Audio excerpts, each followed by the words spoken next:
Soir. Europe 1, il est 18h15, l'heure de votre premier invité d'Europe Soir, Lionel, Pierre Moscovici, commissaire européen aux affaires économiques. Bonsoir Pierre Moscovici.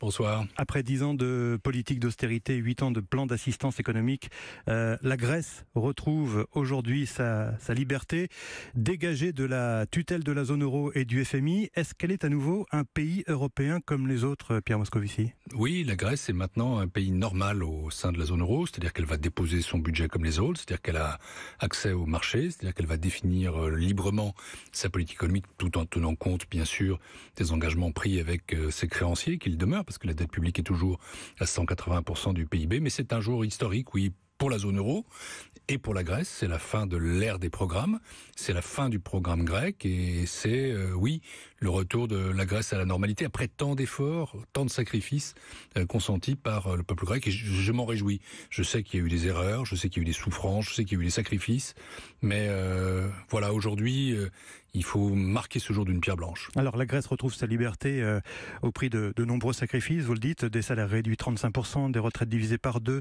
500 000 jeunes, une estimation qui ont quitté le pays ces dernières années. Est-ce que le remède n'a pas failli tuer le malade ? Vous savez, il ne faut pas confondre la cause et les effets. Il y a une certaine version peut-être un peu démagogique des choses qui aiment à dire que la crise a été la fille de l'austérité. La vérité, c'est que c'est l'austérité qui a été rendue nécessaire par la crise. Il faut se souvenir qu'à la base de tout ça, il y a eu des erreurs de politique publique considérables. Il y a eu des comptes publics qui étaient faux. Il y avait une économie qui était artificielle. Il y avait une administration qui ne marchait pas. Il y avait des impôts qui ne rentraient pas. Il y avait pas de cadastre du tout. Il y avait des retraites qui coûtaient beaucoup, beaucoup plus cher que partout ailleurs en Europe. Et ça n'était pas tenable, ça n'était pas soutenable. Et donc, il y a eu une crise terrible en Grèce. Et du coup, les créanciers, ceux qui détiennent la dette, sont venus en aide, en assistance à la Grèce. Mesurez quand même que les programmes d'assistance, c'était 290 milliards d'euros d'assistance financière à la Grèce. C'est colossal. En contrepartie, il fallait faire des réformes. Oui, il fallait les faire. Et ces réformes, croyez-moi, elles auraient dû être faites par la Grèce de toute façon, même si la Grèce n'avait pas été dans la zone euro. Sauf que si la Grèce n'avait pas été dans la zone euro, ça aurait été fait dans des conditions bien pires.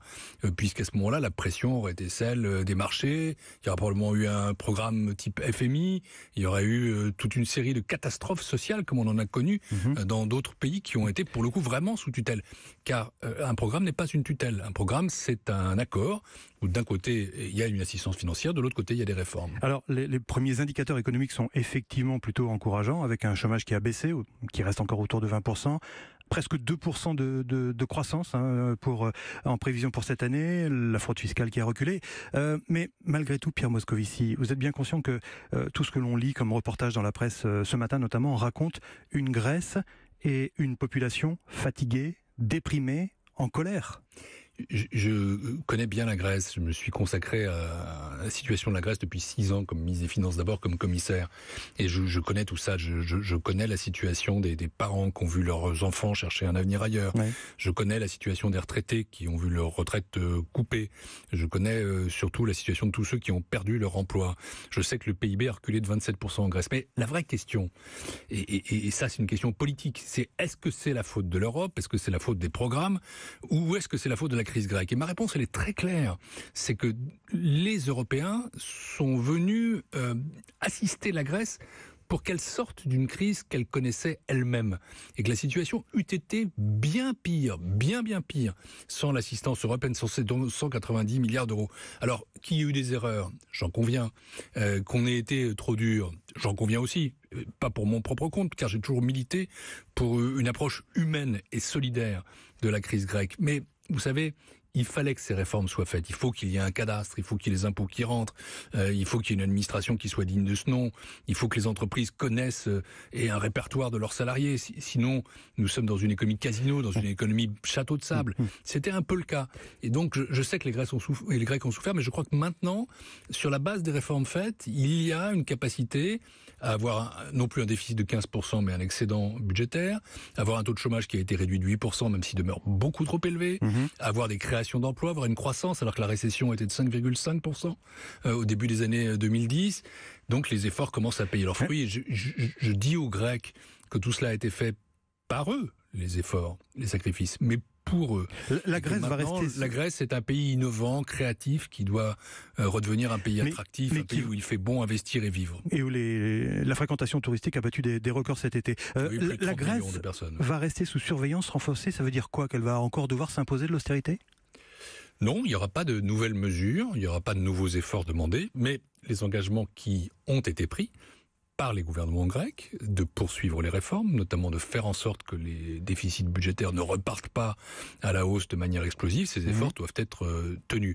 Et ces engagements doivent être respectés. Vous savez, tout pays qui a eu un programme de surveillance, ça a été le cas du Portugal, ça a été le cas de Chypre, ça a été le cas de l'Irlande, a une surveillance après, c'est-à-dire qu'il doit montrer à ses créanciers dans quelles conditions il remplit les obligations auxquelles il a lui-même librement consenti dans un accord avec ceux-ci. Cette surveillance, elle est sans doute renforcée, sans être beaucoup renforcée d'ailleurs, du fait de la profondeur, de la durée, de l'importance de la crise grecque et notamment de l'importance de la dette grecque, même si celle-ci va se réduire, mais c'est une situation tout à fait différente. Il n'y a pas de quatrième programme, on n'est pas là pour exercer une tutelle, je ne veux pas que existe encore la Troïka, je ferai tout pour qu'il n'y ait pas de Men in Blue qui succède à des Men in Black. On va traiter la Grèce de manière totalement respectueuse. L'étau va vraiment se desserrer, dites-vous, ce soir, Pierre Moscovici. Totalement, et la Commission, qui a toujours été, et j'en suis fier, du bon côté de l'histoire, c'est-à-dire du côté de la Grèce, du côté du peuple grec, du côté de la Grèce dans la zone euro, la Commission y veillera puisque c'est elle qui est responsable de cette surveillance post-programme au premier chef. Pierre Moscovici, commissaire européen aux affaires européennes, est avec nous ce soir. Pierre Moscovici, la Grèce convalescente pourrait-elle s'inspirer, vous en parliez à l'instant, du Portugal, qui après des années d'austérité imposées par Bruxelles, retrouve une croissance presque insolente, 2,5%, un chômage à 7%, et des mesures de relance de gauche, augmentation des salaires minimums, des retraites, des allocations familiales et réduction du temps de travail. Tout ça, c'est l'anti-politique de Bruxelles et ça porte ses fruits au Portugal. Non, c'est pas l'anti-politique de Bruxelles. Je connais bien Antonio Costa, qui est un vieil ami, le Premier ministre portugais. J'étais avec lui vice-président du Parlement européen, et la politique suivie par le Portugal est une politique extrêmement sérieuse. Et bien sûr, il y a des accents de gauche, bien sûr, il y a des mesures sociales, mais tout ça se fait avec des déficits qui sont à 1%. Et ceux qui croient que le Portugal, c'est une politique de gauche au sens de la politique de gauche à la papa, on accroît les déficits, on ouvre les cordons de la bourse sur la planche à billets, cela se trompe.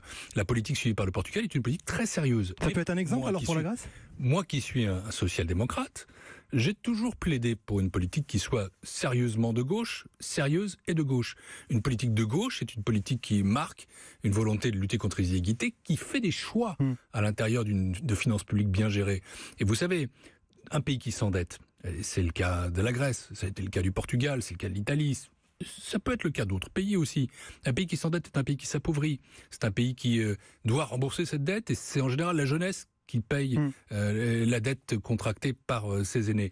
Et donc il faut absolument rester sérieux. Si on peut être sérieux et de gauche, moi je m'en plaindrai pas. J'imagine. Et tout le mal que je souhaite aux Grecs, c'est de connaître en effet le sort des Portugais. Je pense qu'ils ont des atouts qui sont comparables.